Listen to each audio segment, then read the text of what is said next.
So welcome guys. देखो अभी इंतजार हो गया खत्म।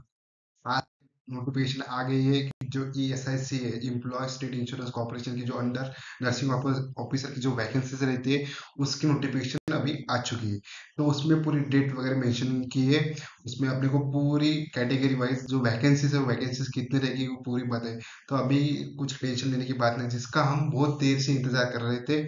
फाइनली वो जो वैकेंसीज है वो वैकेंसीज आ चुकी है। तो देखिए हमारे पास जितने भी इंफॉर्मेशन है, मेरे पास जितनी भी इंफॉर्मेशन वो आपको भी मैं शेयर करूंगा। बाद में जो भी इंफॉर्मेशन होगी मैं आपको स्टेप बाय स्टेप शेयर करते जाऊंगा। तो अभी जो है अपने पास वो जो एडवर्टाइजमेंट है मेरे पास वो मैं पढ़ता हुआ अभी देखिए। जो Union Public Service Commission, Dholpur House, Shahjahan Road, New Delhi. Indicative advertisements. Online application are invited directed recruitment by the selection through website www.upsc online NSC to the follow the post of 7 March 2004 to 27 March 2004 बघा। 7 मार्च 2024 ते 27 मार्च 2024 पर्यंत या post follow करायचं आपल्याला त्यामध्ये आपल्याला application भरायचं आहे। तर बघा वॅकन्सी नंबर इथे दिलेला आहे 1930 वॅकन्सीज। टोटल वॅकन्सीज किती आहे? 1930 वॅकन्सीज आहेत टोटल। पोस्ट बघा, पोस्ट आहे नर्सिंग ऑफिसर पोस्ट आहे आणि ESIC म्हणजे एम्प्लॉय स्टेट इन्शुरन्स कॉर्पोरेशन, ज्याची आपण खूप दिवसापासून वाट बघत होतो, ती वाट आता पूर्ण झालेली आहे। बघा त्याच्या वॅकन्सीज आहे, त्या वॅकन्सीज आता निघालेल्या आहे। आणि यामध्ये कोणकोणत्या वॅकन्सी आहेत बघा। तर युआरच्या 892 म्हणजे 892 युआरच्या युआर कॅटेगरीच्या आहे। त्यानंतर ईडब्ल्यूएसच्या 193। त्यानंतर ओबीसी कॅटेगरीच्या बघा किती आहे, ओबीसी कॅटेगरीच्या 446 जागा। त्यानंतर एससी कॅटेगरीच्या 235 जागा, एसटी कॅटेगरीच्या 164 जागा आणि पीडब्ल्यूबीडीच्या जागा आहे 168। तर बघा पीडब्ल्यूडीच्या जागा किती आहे 168।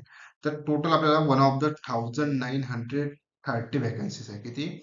1930 वॅकन्सीज आहे आणि 168 ह्या पीडब्ल्यूबीडीच्या आहे। यामध्ये काय कोणकोणते येणार, तर यामध्ये ज्यांना डिसॅबिलिटीज आहे, जे पर्सन डिसेबल आहे, ज्यांना बेंच मार्क आहे किंवा जे वेगवेगळ्या कॅटेगरीमध्ये मोडतात, जसं पीडब्ल्यू मध्ये जे काही मोडत असेल तर यामध्ये त्यांनी थोडं बहुत इथं दिलं आहे की जे सिरेबल पार्सी झालं किंवा ऍसिड अटॅक झालं किंवा ड्राफ्टिझम झालं किंवा लेप्रोसी क्युअर झालं, यासारखे जे जे पीडब्ल्यूबीडी मध्ये मोडतात त्यांच्यासाठी टोटल 1 वॅकन्सीज इथे वेगळ्या दिलेल्या आहेत। तर यामध्ये पुन्हा पण दिलेलं आहे बघा वेगवेगळं, जसं ऍसिड अटॅक विक्टीम झालं, त्यानंतर बेंचमार्क डिसेबिलिटी झालं किंवा मेंटल इलनेसचा जो पर्सन त्यासाठी पण दिलं, तर यामध्ये पूर्ण दिलं आहे। त्यानंतर बघा पे स्केल किती आहे बघा, पे scale 7 level of pay scale बघा, 7 लेवल ऑफ पे स्केल आहे आणि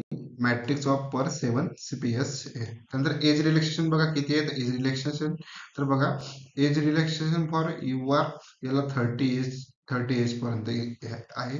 त्यानंतर ईडब्ल्यूएस ला 33 इयर आहे। त्यानंतर ओबीसी ला 35 इयर आहे। त्यानंतर एसटी ला 40 इयर आहे आणि पीडब्ल्यूबीडी ला पण किती आहे 40 आहे। त्यानंतर नोट बघा, जे महत्वाची नोट आहे तर नोट बघा यामध्ये काय दिलेले आहे, तर बघा correction facility for submitted application बघा, फायनली जे अप्लिकेशन आपल्याला कधी सबमिट करायचं आहे for will be available 28 March two 3 April 2024। म्हणजे आपल्याला 28 मार्च पासन 3 एप्रिल पर्यंत आपल्याला काय करायचं, अप्लिकेशन फॉर्म अवेलेबल राहिला आपल्याला विदिन 7 डेज मध्ये तो अप्लिकेशन फॉर्म आपल्याला काय करायचा आहे, फिलअप करायचा आहे। किती? 28 मार्च टू 3 एप्रिल पर्यंत आपल्याला 2004 पर्यंत हा फॉर्म फिलअप करायचा आहे।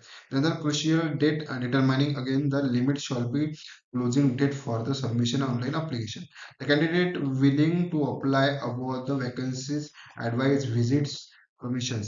वेबसाईट इथे दिली आहे बघा, UPSC online NSC in UPSC OTR index आणि www UPSC ऑनलाईन. तर ही वेबसाईट दिली आहे. यामुळे या वेबसाईटवर जाऊन आपल्याला तो फॉर्म काय करायचा आहे, फिलअप करायचा आहे. आणि आपल्याला बघा, आपल्याला डेट किती दिली आहे, डेट जी आहे आपल्याला ही 28 मार्च टू 3 एप्रिल पर्यंत 2024, म्हणजे आपल्याला 7 दिवसात हा फॉर्म आपल्याला भरायचा आहे. त्यानंतर जी समोरची नोटिफिकेशन आहे किंवा समोरच्या ज्या काही गोष्टी आहेत त्या समोरच्या गोष्टी आपल्याला काही दिवसांना माहितीच पडणार. तर ही पूर्ण इन्फॉर्मेशन आहे ESIC ची जी रिक्रुटमेंटची जी ऍडव्हर्टाइजमेंट आहे ती आता सध्या निघालेली आहे. आणि आता इथं डेट पण मेन्शन केलेली आहे. तर बघा, आपण ज्या गोष्टीची वाट बघत होतो ती गोष्टी आता आलेली आहे. आणि आता आपल्याला काय करायचं आहे की या गोष्टीसाठी पण आपल्याला आता तयार राहायचं आहे, याच्या एक्झामसाठी पण आपल्याला तयार राहायचं आहे आणि चांगली स्टडी करायची. आणि अशा प्रकारची पूर्ण वॅकन्सीज आहे. ओके, जर व्हिडिओ तुम्हाला आवडला असेल तर जास्तीत जास्त जणांना शेअर करा.